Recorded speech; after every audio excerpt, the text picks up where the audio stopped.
Remember back in the good old days when there was a new Mega Man game coming out every year in one form or another? Okay, maybe those weren't actually the good old days, but it's better than 2020. And what a time to be alive. During the time in the GBA and DS systems, we were treated to the Mega Man Battle Network, Zero, ZX, and Star Force games. So that's like at least 3 games, not including spin-offs and collections. Yet with these titles, there's a vast difference in quality. For example, Battle Network 3 is one of my favorite games ever, but I wasn't even able to finish the first Star Force game, due to how terrible it was, at least to me at the time. But maybe I was still salty from this new game taking over the place of my beloved Battle Network. So, when I recently was able to reintroduce myself to the series with Star Force Pegasus on the cheap, I decided to make it all the way through. No matter how much I kicked and screamed, I was going to finish this game. How does it hold up over all this time? First, I want to address some of the major glaring issues with this game. For transparency's sake, all of these notes that I'm about to read were written as I was playing the game, and I will be reading them word for word and only elaborating more if I feel the need to. So, let's get started with Star Force 1. I chose Pegasus specifically because that's not only what was available, but I think I would have gotten with that one over the 3 anyway, because, I don't know, Pegasus just kind of resonates with me with a little more. It's graceful compared to the powerful Leo and Dragon. I don't know, maybe it's just me. Problem number 1. Gio's a whiny I mean, sure, this probably gets better over time, but he's just so unlikable. And there's moody, there's angsty, even grumpy. And then there's Gio. What a bitch. I get it, your dad's gone. You should probably just be lucky that he was around for the first 10 years of your life. There are a lot of people nowadays who don't even get that. Let me run in the streets, you I understand, like, promoting safety and crap, but this is my hometown. There's no traffic. Just let me walk where I want to, for crying out loud. I can't walk, apparently. Gio has one setting, and that's run. That in and of itself is fine, but his run cycle is almost slapstick with how stupid it looks. Problem number 2. There's no original characters. Every major character is a ripoff of someone from Battle Network, who, in turn, many of them were ripoffs from other games. But this time it's not even subtle. There's the bulky loser friend character with a one-track mind. There's the young genius with a giant forehead who does more studying than battling. The only notable difference is that Mail and Chad kinda had the roles switched up. You now have Prez, which has all the dickish attitude of Chad, but with no actual redeeming qualities. And Sonya, who is the pink-haired love interest, like Mail, but is also really your only equally matched rival character aside from one you meet later on. So why make the games in a different setting if you're just gonna reuse characters anyway? If you're going to make me type something on a device with a touch screen, then let me use touch input.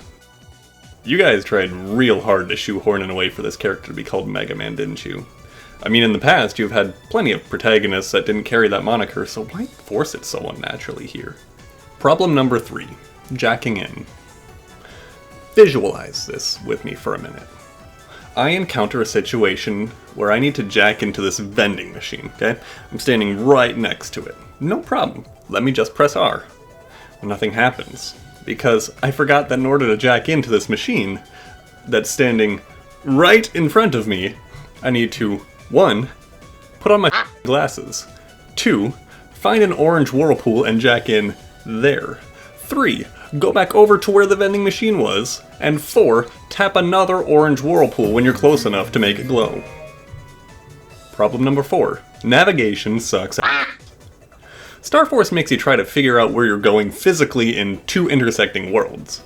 Not only that, but you can jack out in a different area than when you came in, but only in the second tier world, making navigation much more difficult than Battle Network 1, which is really saying something. That's not typically a problem in games like A Link to the Past, but when you have 3 or so different tiers of world to navigate, trying to remember this Inception-like map system makes a simple task of walking somewhere become a puzzle at times. Problem number 5. Battles rely on luck or spam.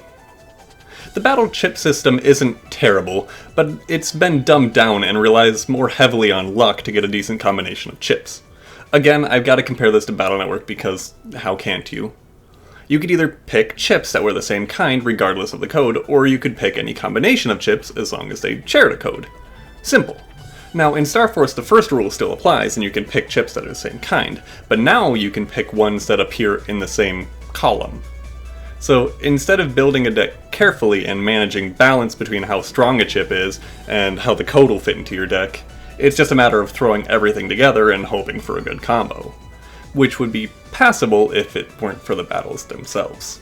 Quick addendum, are there no program advances in this? I had sword, wide sword, and long sword on my selection screen, and you can't select them all together because of how the whole chip system works now. Unless I'm missing something, this is a huge step back. Again. It is super irritating that if you successfully block an attack with your shield while you have a barrier equipped, your barrier still disappears. What's the point of a barrier if you can't save it for when you need it? Problem number 6. Battles are over in an instant. BN6 was already headed down this path, but Star Force ramps it up to 11. Chips grow to ridiculous power very quickly, and enemies hit much harder as well. Why? Who knows? The Na'vis in Battle Network 3 were the most defensive in the series, and easily some of the most memorable. So who decided to make the battles designed in the exact opposite way? Problem number 7. You don't feel like you're in control during the battle. When you have 9 squares to dance around in, you plan out your movement and have a need to keep your eyes moving around the battlefield, looking for every enemy's visual cues. But now in a rotated 3-square perspective battlefield, it's not only much harder to see what's coming at you thanks to this new perspective, but every action you make is much more reactive instead of proactive. It seems to take the skill out of the equation and replaces it with fancy 3D graphics. Except the 3D models look like flaming garbage thanks to scaling on a low-resolution screen. Hey, remember how Geo is a whiny sack of crap? Well, Mega is an abusive dickbag. Who wants this? Problem number 8. Star Force. Once I received the titular Star Force, I was shocked to find that it functioned almost identically to how the double soul system worked in Battle Networks 4 and 5, instead of something more like Beast Out from Battle Network 6. You just gained an incredible power from a space deity, but it only works if you select it at random? That sort of thing just isn't adding up in my brain from a storytelling standpoint. I mean, in my opinion, it should be something that's constantly on, unless you unequip it on your setup screen. If this were a later installment, I'm sure they would have gone this route since it would make much more sense for both gameplay and story. I'm honestly trying to figure out why it was made to function this way, but I can't come up with a decent reason without thinking of a better way to handle it. It is way too easy to get locked into a combo thanks to unrelenting enemies all attacking at once, especially if they have paralyzing attacks. I found myself saving after nearly every battle just to avoid getting comboed constantly in certain areas. Problem number 9. All of the touch-based minigames were unneeded.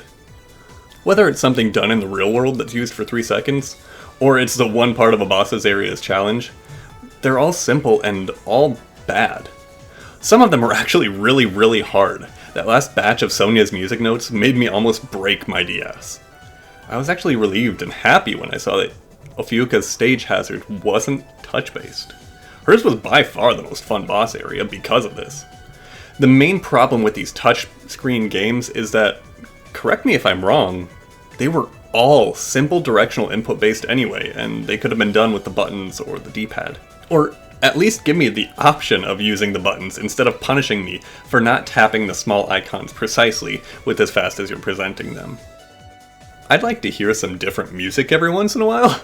It just seems like the "oh crap, there's trouble" music is playing constantly. There's no downtime in the game between alien takeovers.